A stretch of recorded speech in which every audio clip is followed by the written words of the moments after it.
C'est dans la ville nouvelle de Diamniadio, au terrain annexe du stade Abdoulaye Wade, inauguré il y a 2 ans, que s'entraîne la crème de l'athlétisme africain. Encore? Oui, très bien. Une quinzaine de sportifs venus de 12 pays du continent, dont Louis-François Mendy, premier Sénégalais à avoir décroché son ticket pour les Jeux Olympiques de Paris. Le hurdleur représentait déjà son pays au JO de Tokyo, alors qu'il n'avait que 21 ans. À l'époque, j'avais pas d'expérience. L'entraînement aussi, c'était pas... Je venais de découvrir mon nouveau coach et tout. On était en train de travailler petit à petit. Et là, ça va faire 5 ans de collaboration avec lui. Du coup, je me dis que j'ai beaucoup gagné en expérience et en force, en vitesse et tout. Là, je me dis que je suis prêt, quoi. Bonne élévation, Francky. Voilà. Son coach, c'est le Français Alain Smaïl, ancien décathlonien et formateur sur le continent depuis 40 ans. Les hurdleurs, vous continuez. Vous mettez les espaces 10, 12, 13 pieds. À ses côtés, Louis-François Mendy bat le record national du 110 mètres haies jusqu'à l'établir à 13 secondes 18 lors du meeting de Troyes il y a 1 an.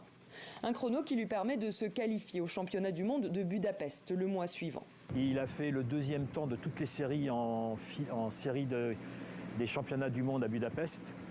Et malheureusement, donc, un faux départ en demi-finale. On avait beaucoup d'espoir, mais je pense qu'il y a eu une pression énorme. On attendait beaucoup de lui déjà et il va falloir qu'on gère ça. Donc c'est une préparation mentale adéquate qu'il va falloir gérer pour qu'il soit au top et dans de meilleures conditions pour les JO. Une préparation mentale et physique extrême.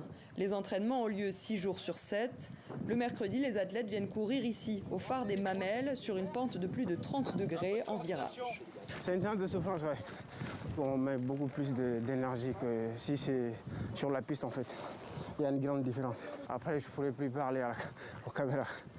Mais bon, ça fait partie du game. Allez hop! Voilà!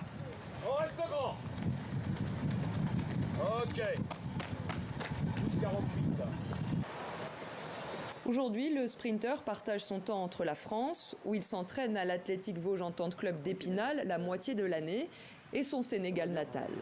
Alors? C'est à l'âge de 8 ans qu'il est repéré par Adama Badji, son coach historique. Les 2 hommes chemineront ensemble pendant plus de 10 ans. Il a commencé les haies pieds nus.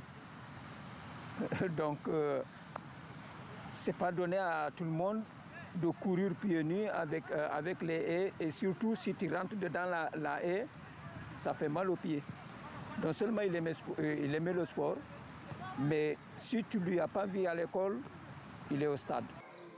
Une volonté de faire et une détermination à toute épreuve pour l'enfant de Yeumbeul, quartier populaire de la périphérie de Dakar, qui devient en 2017 vice-champion d'Afrique junior du 110 mètres haies. Depuis, Louis-François Mendy collectionne les trophées, jusqu'à cette médaille d'or décrochée en mars aux Jeux africains d'Accra, au prix d'un travail acharné. J'ai beaucoup changé, en fait.